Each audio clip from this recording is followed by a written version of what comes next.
Okay, welcome back. It's been a short while since we've had a chance to hang out.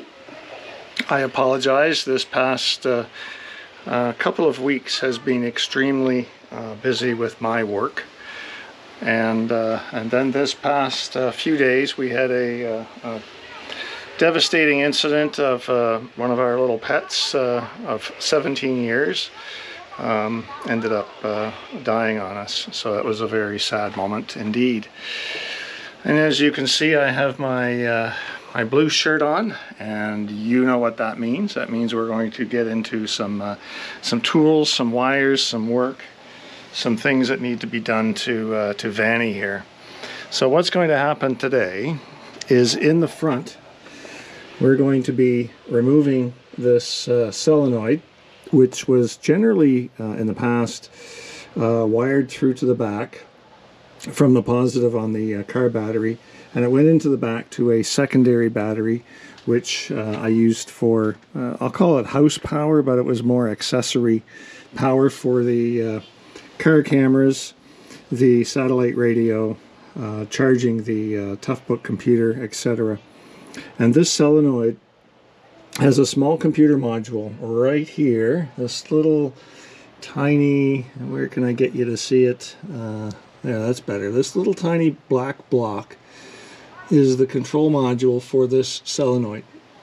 So this little black box is looking for the voltage to rise. Once you start the car and your voltage comes up to 12.6 volts, then that sends a signal to the solenoid to lock up, to engage, and to continue the circuit through to the rear, and which would charge the secondary battery.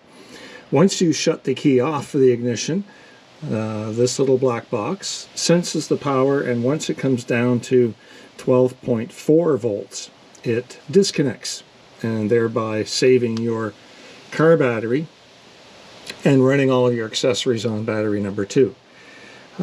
As you can see right now, I have both of the positives together on this terminal because they're running from the car battery straight back without any switching and going back to charge my Zoom's 200 amp hour lithium ion phosphate battery. So we don't really truly need this anymore. So what we're going to do today is remove it. And the general purpose for being here is because I have this 100 amp hour fuse, which we're going to put in place to protect the system in the rear for any shorts or any issues that could ever occur. And in the future, one really cool thing about these fuses that I've ordered, you'll notice here on one side it has the slot engagement into the stud, but on this side, on this end, it's solid, but right here there's an opening so that if you wanted, you could lift the fuse out of the way, creating a complete disconnection, allowing you to do some work on the system. And we have another one of these fuses at the back connected to the this side of the lithium battery. So we're able to do this, to unconnect it very quickly and easily, and then to reconnect it when you choose to do so later when you're done and reconnecting the circuit. How perfect is that? And another thing I really need to do is to apologize for the appearance of this battery. This is my new battery, which I have installed on a previous episode just a couple of months ago. When Grant was visiting from Nova Scotia, we ended up doing some cleanup on the battery. The corrosion was pretty bad on the battery terminals here. So I made up a mix of soda and water. However, I think it was a little too strong because it really put some staining and dark material around this battery. But I think once we get the blade fuse put into place, get this solenoid removed, and somewhat tidy things up, then we'll go ahead and maybe I'm going to do a, perhaps not today, but we will do a cleanup under the hood of the car. You know, for 8 years old, however, and I've never cleaned up under the hood. It's pretty decent, I would say. Some of you might be more mechanically inclined and be disgusted with the condition of my engine, but I'm happy. So I've brought up some tools that we need. I know this is the socket for the ends of the solenoid terminals. I do have a new socket set, which I purchased at Canadian Tire on sale. What a great deal. And we'll use that to tighten up the blade fuse. I have some new connectors for the wires if we do need them. And then I have some other various tools which we'll probably need to get things done. And the neighborhood kids are having a great time out there.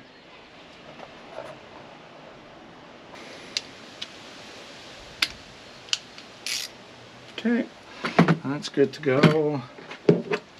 Let me just carefully remove this one bolt.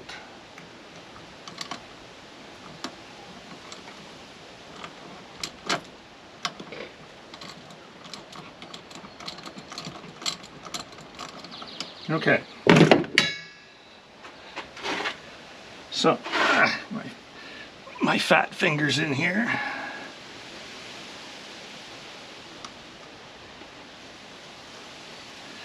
Now this cutoff solenoid, which I had for the second battery, I do want to save it. It's absolutely perfectly serviceable, and I don't want to discard it or ruin it. So, does this fit? Yeah, it fits. So what we'll do, pop this up.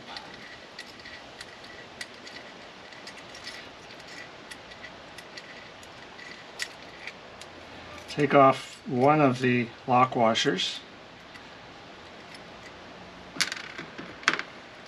Put this fuse in place. Put the lock washer back. Put the nut in place.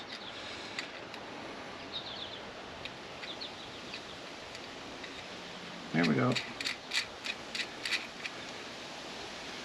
Then I can lift the fuse out of the way, which will stop the circuit until we're ready to connect. Once I bring the other terminal up. There we go. Perfect. And that's right here. I don't know. Let me see where this goes. Okay. So I can do the same thing. I'll take this fuse right out because I've got to loosen this nut. There we go.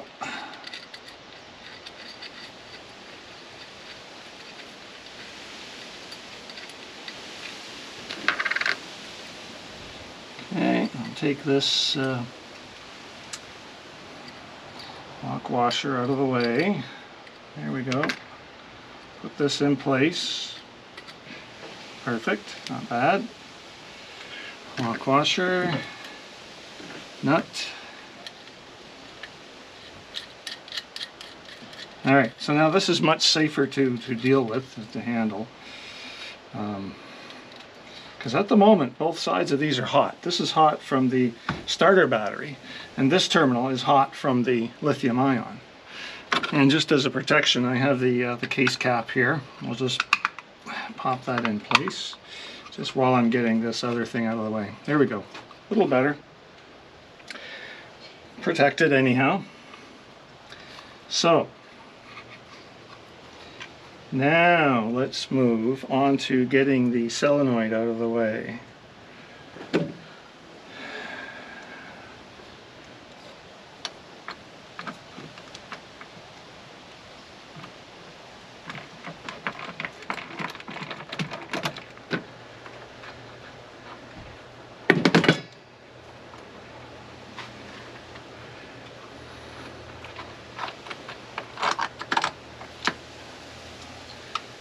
And it lives. There we go.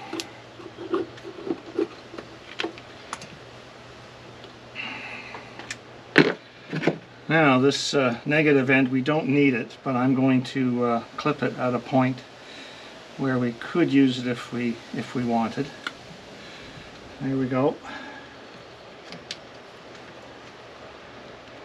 Perfect. Again, that's negative, it's ground. If it touches anything just around here, we're absolutely fine.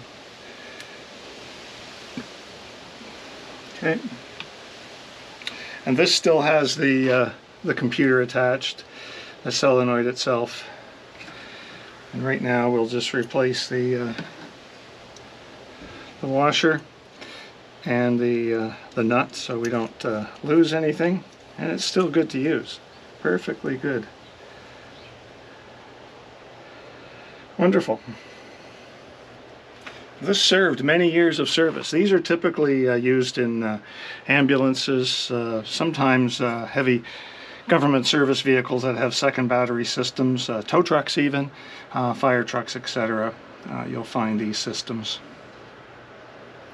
So this wiring here obviously is automotive grade 6-gauge power wire lead.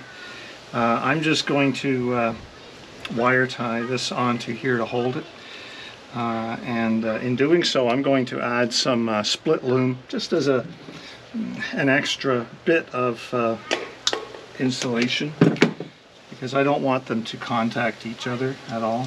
I'm going to do the same on this side. Wow, well that was well worth the effort. Things look a lot better, a lot neater. I'm happy. It's safer. And having this fuse in place where we can obviously disconnect or at least loosen both ends and then slide the fuse out to isolate front to back if we ever need to do some work or remove the battery in the back, then that can be done easily.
Now I'm not sure if I explained to you what I made the temporary bed frame from in the vehicle. It's ingenious, I think, but it's sort of interesting. Let me show you. So I ordered the mattress online, but the bed frame, I made it from structural insulating polyurethane foam, insulating for homes. I got 2 different sizes, 2-inch and 1-inch.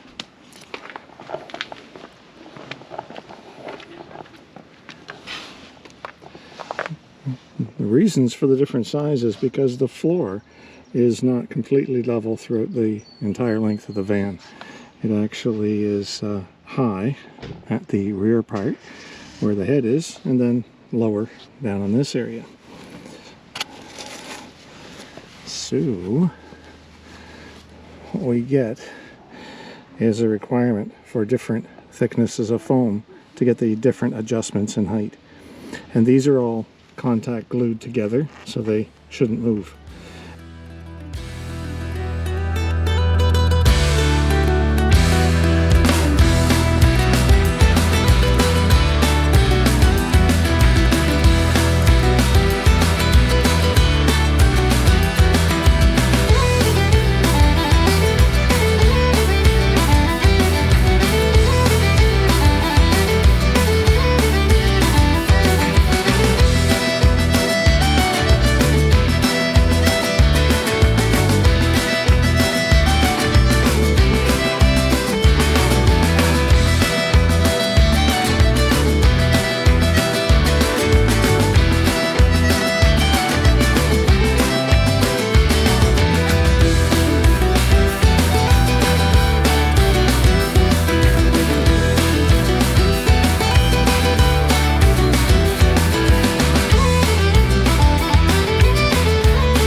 But now, as you can see, my 12-gallon diesel fuel tank for the heater, some storage space, which right now is just built up to provide a base for the bed, and then the van area and the basement right up here.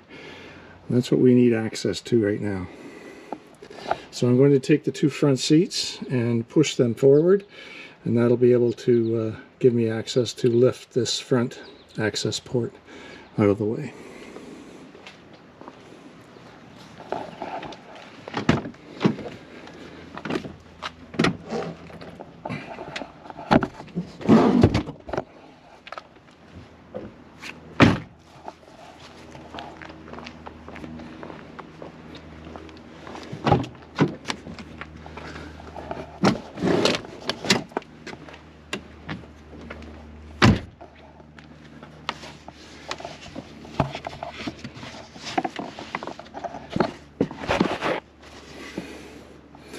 And the way that Dodge built this thing is you just push up on this 3-panel doorway system for the floor cover, and it stays out of the way. It just stays up. Very handy. Look at that. Perfect access to our Zooms lithium battery and our DC to DC charger and fuse box. Not bad. Alrighty, and you'll notice the Zooms battery, we used a seatbelt strap which is connected to a sort of a frame bolt. It is metal, and we pierce the seatbelt. It goes through and will hold the battery in place. So the weight of the battery alone holds it down, but just in case, we have a seatbelt which is actually in place, looped around the battery completely, and holds that in place.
So we have another 100 amp fuse which we're going to put in place on the positive output from the lithium battery, replacing the 200 amp breaker that I have in here now. So it's important that you pay attention to what the manufacturers are telling you about their electronics and their batteries and such. Renogy, my DC to DC charger brand, clearly in the instructions it says that they always want you to power the battery side of the DC to DC charger first before the power source side or your engine. So with that in mind, since we're going to be disconnecting the power from the battery for a few minutes while we switch over to the fuse, I will go up front and disconnect the battery fuse link from the front. Then we'll disconnect the lithium battery, do our work, reconnect the lithium battery, and then go up front and disconnect the engine battery fuse. So let's go clear off the engine first, get that fuse disconnected.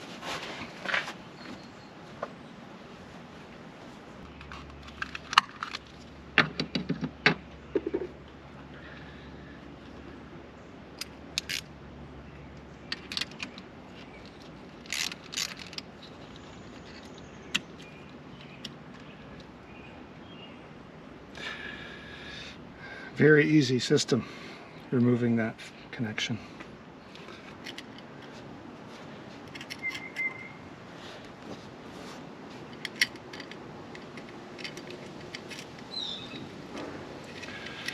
Beautiful day out here. Wow. I think it's 28 degrees Celsius right about now. Okay, finger tight that for the moment. Perfect. And now we'll get the side that goes to the DC to DC charger, which is actually the DC to DC charger output.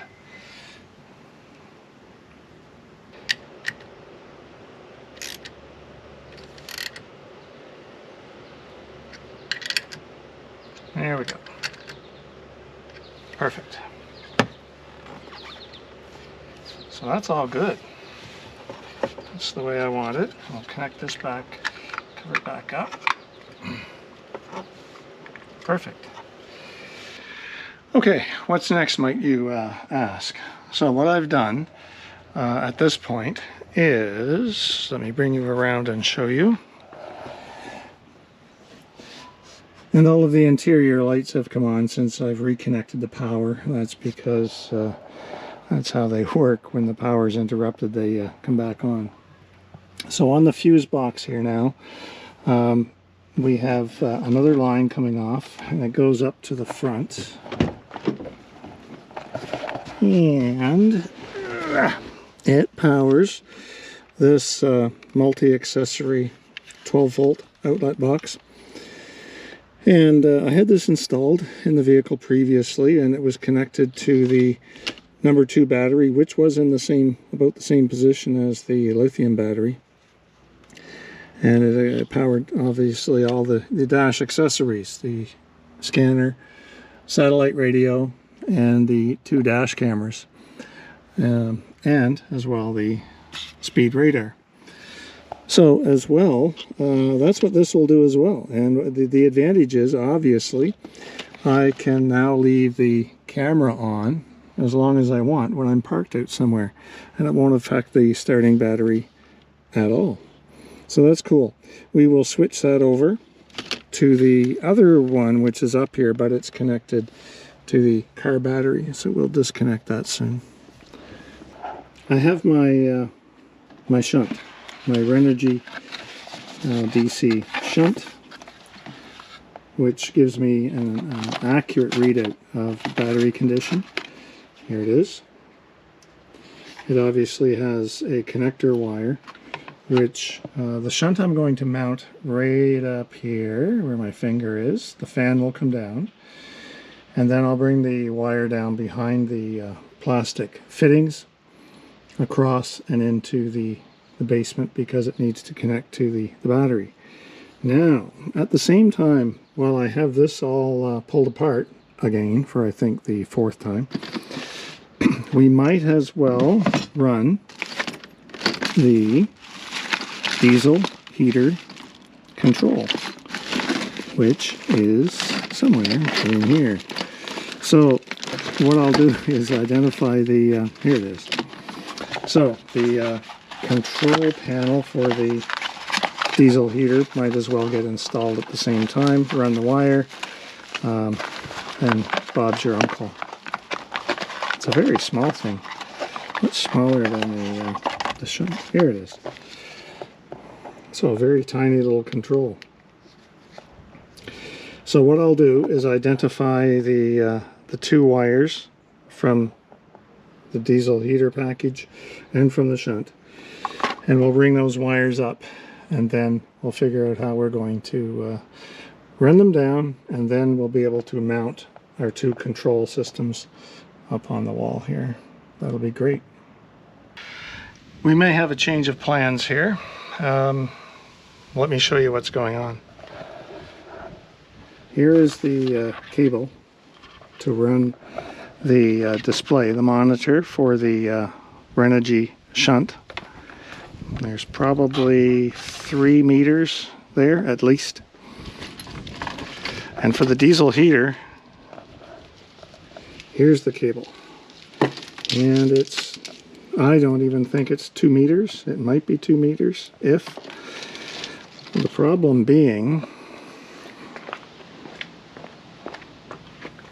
that if I mount it up here, the energy power cable to the shunt will work just fine. There's plenty of that wire. But if I run the diesel heater control line, I don't think it'll even make it down to this location.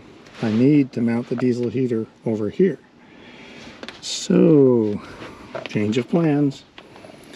Everything is going to mount right here. And this might even be a more ideal location. I know behind here there's absolutely nothing, and it comes down to even more nothing. And then we'll be able to somehow just do a quick split loomed run over here. So I've already taken the liberty of removing the securing nuts for this piece of plastic. And let's just get these two off and see if I can lift this up and find out what's under here.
Leaps and bounds. That's what I'm sort of thinking has been happening today. We've got the items on the wall here. The DC lithium battery. I'm just trying to get the camera set so you can see through the sunlight over here. The battery monitor and the diesel heater control. Now the diesel heater we're not going to install just yet, so that control is there, and the wire runs down and then through to the basement where the diesel heater will be, right here. But the battery control and monitor shunt is right here. And we can probably go ahead and do that right now. They're fairly easy to install. But folks, please follow the instructions. They are easy to install. It's not that difficult. But many people have installed them incorrectly and either had issues or even damaged the sensor circuits inside the shunt or the monitor. So the idea being, as you can see, you have two fairly large terminal connections, and those are negative. They go to the black, the negative, the ground. They do not go positive.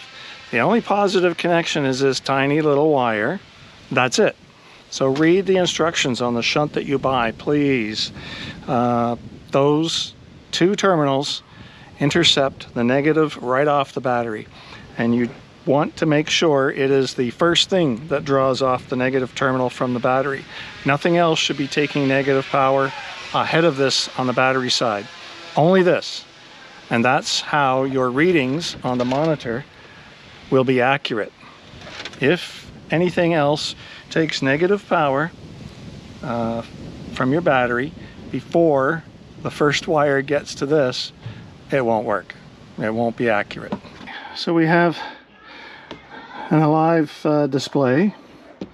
So let me get the little protective coating off here. There, virgin screen, look at that.